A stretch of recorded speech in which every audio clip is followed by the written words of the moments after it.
We are going to share a little bit about the Federal Reserve and the Fed rate today. So, in episode 2, we mentioned several things that affect the real estate market, and one of those things was the Fed rate. But in order to understand the Fed rate, we need to understand who is in charge of it, and that will be the Federal Reserve. So, the Federal Reserve has two basic functions. One is full employment. So it's to make sure that as many individuals as possible are working. And then the second is to ensure stability in prices across all markets. Just how do they do that? They ramp up interest rates and then pull them back repeatedly.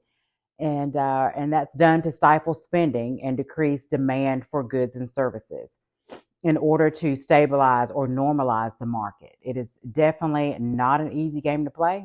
I wouldn't want the job. Interest rates will drop one week and then pop back up the next week due to the ebb and flow of the stock market. The Fed rate is tied itself to short-term rates that determine what banks can lend to one another. It is a very small indicator to the real estate market, but a much bigger indicator on what's going on in the market and the economy as a whole.